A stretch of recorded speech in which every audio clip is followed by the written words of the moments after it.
오늘도 암호화폐 관련된 소식들을 들고 여러분들께 인사를 드려보고 있는 크립토 마토입니다. 일단 지금 보시면은 달러 인덱스 지수가 큰 폭으로 하락하고 있는 가운데 미국 증시들 반등하고 있죠. 나스닥부터 시작해가지고 S&P 500, 다우 전부 다 반등하고 있는데 아직까지는 위태위태해 보이는 것이 사실입니다. 언제라도 다시 한번 훅 떨어진다 할지라도 이상하지 않은 그런 좀 약한 모습의 미국 증시, 비트코인 같은 경우도 비슷하다라고 볼 수가 있겠는데요. 강하게 반등 랠리를 한번 기대해 볼 수 있을까라고 생각을 했었는데 지금 다시 3만 달러 선까지 떨어지고 있는 상황입니다. 3만 1000달러, 3만 2000달러 선을 넘어줘야 계속해서 상승을 할 수 있을 것인데 아직까지 전혀 힘을 쓰지 못하고 있는 비트코인. 그리고 오늘 정보 및 분석 중에 몇몇 분들을 불안하게 만들 수 있는 정보나 분석도 있기 때문에 참고를 하시면서 필터링을 하시면서 들어주시면 좋겠습니다. 자, 그러면 첫 번째 소식부터 보도록 하겠습니다. 전 IMF 총재이자 지금은 유로피언 중앙은행의 총재인 크리스틴 르갈드, 얼마 전에 인터뷰상에서 암호화폐는 무가치하지만은 규제는 해야겠다라고 발언을 하기도 했었는데요. 그의 발언과는 정반대로 아들 레미 같은 경우는 암호화폐에 열심히 투자를 하고 있다라고 하네요. 아니면 뭐 가족이니까 뒤에서 이렇게 꿍꿍이를 짜고 나는 앞에서 깔 테니까 넌 뒤에서 주서라 라고 이런 식으로 한석봉과 어머니처럼 작당을 하고 있는 것일 수도 있겠다라는 생각이 들기도 합니다. 크리스틴 르갈드처럼 사실 현재 통화 시스템의 취약성이나 모순에 대해서 더 잘 알고 있는 사람도 없을 것 같다라는 생각이 들기도 합니다. 자, 그리고 IMF, 얼마 전까지만 해도 비트코인을 법정화폐로 받아들인 엘살바도르, 그리고 법적 지위를 부여한 중앙아프리카 공화국을 계속해서 비난하기도 했었는데요. 그랬었던 IMF가 마음을 바꾼 것일까? 최근에는 엘살바도르의 비트코인 사용 정보 수집 및 통계 시스템 구축 등에 필요한 기술을 IMF가 직접 지원하고 현진의 자금 세탁 방지, 재정 및 공적 자금 사용 투명성, 반부패 체제 마련 등을 위해서 함께 논의를 했다라고 합니다. 엘살바도르 정부와 함께 논의를 했다라고 하는데, 자, 과연 IMF가 순순히 마음을 바꾼 것일까? 아니면 또 다른 꿍꿍이가 있는 것일까? 궁금합니다. IMF 절대로 함부로 신뢰해서는 안 되겠죠. 자, 다음으로는 일본의 미쓰이 스미모토 신탁이 비트뱅크 거래소와 합작 투자를 진행하면서 암호화폐 수탁 서비스를 본격적으로 제공한다라고 밝혔습니다. 그들의 이름은 재팬 디지털 에셋 트러스트 펀드가 될 것이라고 하네요. 본격적으로 암호화폐 사업에 나서고 있는 일본의 대형 은행. 자, 다음으로는 브라질의 대표 부동산 업체 중에 하나인 가피자에서 비트코인을 결제 옵션에 추가하기도 했었다라고 합니다. 자, 다음으로 또 굉장히 흥미로운 소식 한 가지가 나왔는데요. 자, 엘살바도르의 비트코인 도입에 결정적인 역할을 한 비트코인 라이트닝 결제 업체인 스트라이크. 다시 한번 말씀드리지만은 업비트 스트라이크랑은 전혀 관계가 없습니다. 전혀 상관이 없는 그 스트라이크의 CEO인 잭 몰러스가 인권재단의 전략 분석가와 함께 노르웨이 정부에 비트코인에 대한 교육을 하는 시간을 가졌었다라고 합니다. 자, 노르웨이 정부 비트코인 받아들이나요? 웬만하면은 그냥 비트코인 받아들일 수 있기를 바라보고요. 자, 그 다음에는 크립토코언트의 대표 쭈경 대표가 이야기합니다. 자, 비트코인 가격 지난해 11월 고점 대비 56% 떨어졌지만은 해시레이트는 75% 증가했다. 시장은 춥지만은 펀더멘탈은 채굴 열기로 가득 차 있다라고 이야기를 했습니다. 자, 해시레이트가 비트코인 가격을 따라갈 것인가? 비트코인 가격이 해시레이트를 따라가게 될 것인가? 만약에 비트코인 가격이 계속 떨어져가지고 수지 타산이 안 맞으면 채굴자들도 채굴을 중단할 수밖에 없겠죠. 그렇게 되면 들고 있던 비트코인도 마저 팔거나 아니면 채굴을 중단하는 쪽으로 가게 되는 수도 있기 때문에 비트코인 가격이 좀 방어를 잘 해줄 수 있으면 정말 좋겠습니다. 다음으로 해서 지금 현재 시장은 극단적 공포 상태가 유지 중에 있습니다. 비트코인에 관련된 심리 상태 10포인트, 겁나게 무시무시한 시장 상황이 지속되고 있는 가운데 오늘 비트코인 분석 및 동향들 또 알아보도록 하겠습니다. 첫 번째로는 코인 개코의 공동 창업자가 이야기를 합니다. 암호화폐가 약세장에 진입을 해버렸다. 앞으로 최소 12개월에서 18개월 동안 힘든 시간에 직면할 수 있다라고 이야기를 했습니다. 자, 12개월에서 18개월. 어디서 많이 들어본 숫자인데 얼마 전에 일론 머스크가 앞으로 12개월에서 18개월 동안 미국 경제가 좀 힘들 수 있다라고 경고를 한 바가 있었죠. 자, 코인게코의 공동 창업자는 이야기하기를 기관 참여 때문에 암호화폐 시장이 이제는 전통 금융시장과 높은 상관관계에 놓여 있는데 이런 상황에서 연준이 계속해서 인플레이션을 견제하기 위해서 금리를 올리게 될 경우 이 약세를 맞이할 수밖에는 없다라고 이야기를 하고 있는 것이죠. 한마디로 미국 증시랑 암호화폐 시장 같이 나락으로 갈 수 있다라고 경고를 하고 있는 가운데 구라하임즈의 최고 전략 분석가도 이야기를 합니다. 자, 대부분의 암호화폐 95% 이상은 쓰레기다. 비트코인과 이더리움 정도는 앞으로 그래도 살아남을 수가 있겠다라고 이야기를 하면서 비트코인이 3만 달러를 크게 하회할 시 바닥은 8천 달러가 될 수 있으며 하락 여지가 훨씬 더 크다라고 이야기를 했습니다. 자식 이거 말이면 다야? 8천 달러가 무슨 개집 이름도 아니고 말을 이렇게 함부로 뱉고 있죠 지금. 자, 이런 상황 속에서 비트코인 안타깝게도 사상 최초로 8주 연속으로다가 음봉을 찍고 말았습니다. 아, 자식거 진짜 희말맹이가 하나도 없네요. 이런 상황 속에서 저도 정말 공유하고 싶지 않지만은 역사적으로 과거에 비트코인 및 이 긴축이 일어났을 때 어떤 일이 발생을 했었느냐 잠시 돌아보고 가도록 하겠습니다.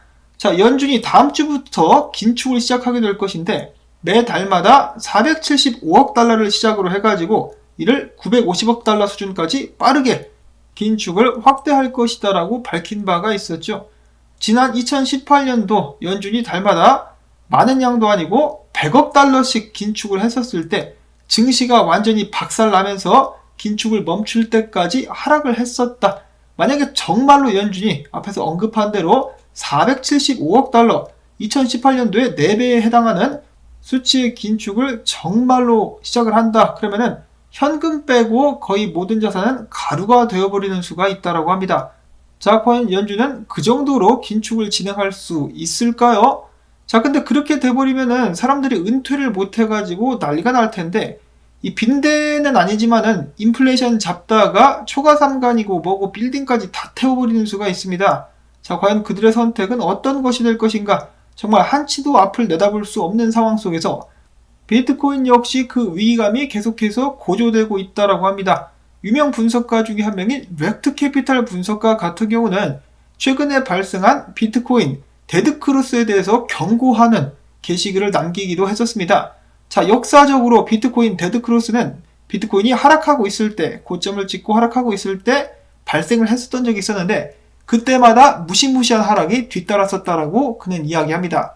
자, 2013년도부터 쭉 거슬러 올라가가지고 비트코인이 하락장에서 이미 73%의 하락을 맞이하고 있었을 때 데드크로스가 발생을 했었고 그 후에 추가적으로 70%더 하락했었다더라 라는 일이 있었고요. 2017년도도 마찬가지입니다. 데드크로스 나오기 전에 70% 하락했었는데 데드크로스 나오고 나서 65% 추가 하락.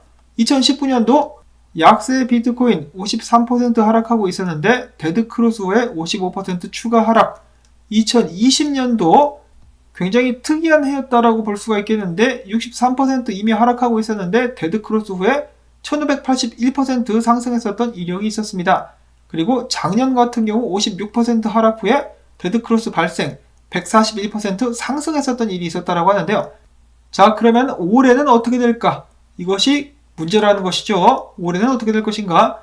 전체적인 분위기를 봤을 때는 개인적으로다가 이렇게 보고 있다라고 합니다. 43% 지금부터 추가 하락해가지고 22,700달러까지 떨어지게 될 것이다. 자, 듣기 좋은 분석은 아니지만은 그렇게 예측을 하고 있다라고 하네요.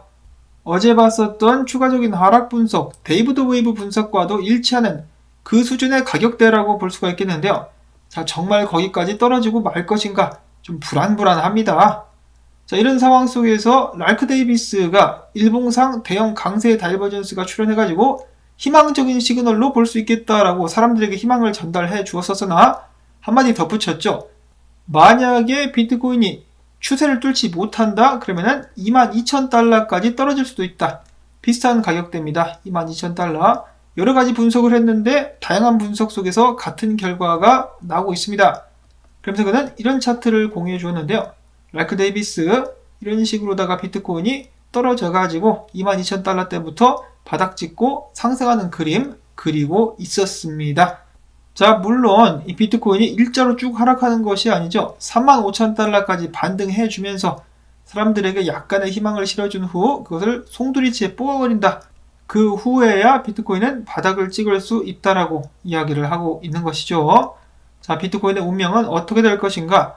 일단 단기적으로 봤을 때는 이 달러의 약세가 보여지면서 헤드앤숄더까지 나왔다. 그 과정 속에서 비트코인과 미국 증시가 이제 반등을 좀 할 수 있을 것이다 라는 예측이 나오고 있는데요. 지금 미국 증시 앞에서 보셨다시피 이 달러가 약세를 보이고 있음에도 불구하고 그렇게까지 큰 상승은 이뤄내지 못하고 있는 상황입니다. 아직 마감까지 시간이 있고 내일도 모레도 있기 때문에 이번 주에 반등을 좀 할 수도 있겠죠. 근데 문제는 뭐가 있었죠? 다음 주부터 만약에 연준이 긴축을 시작한다.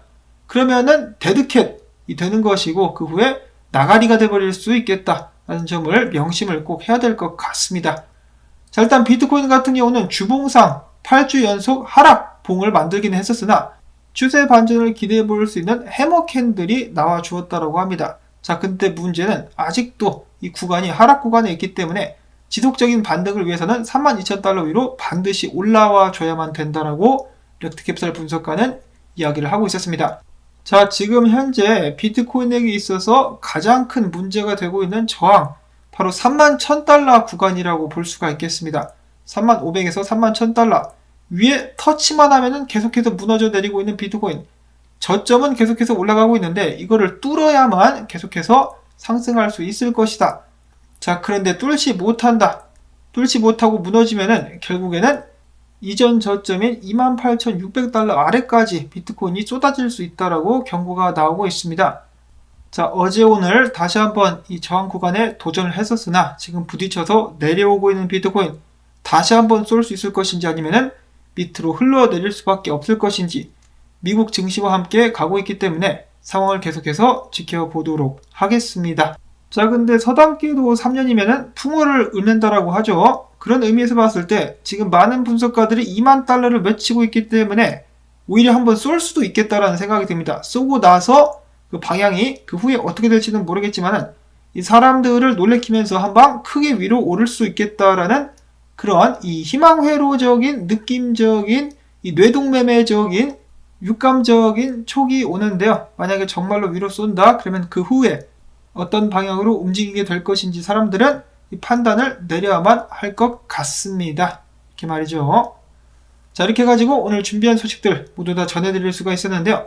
부디 여러분들께 도움되셨다면 그래 끝까지 수고 한번 해보자라는 의미에서 토마토맛 도와주기, 광고 영상 한 편만이라도 끝까지 재생시켜주기, 그리고 좋아요 버튼 눌러주기 부탁을 꼭꼭 드리며 저는 다음에 새로운 소식 가지고 인사를 드리도록 하겠습니다.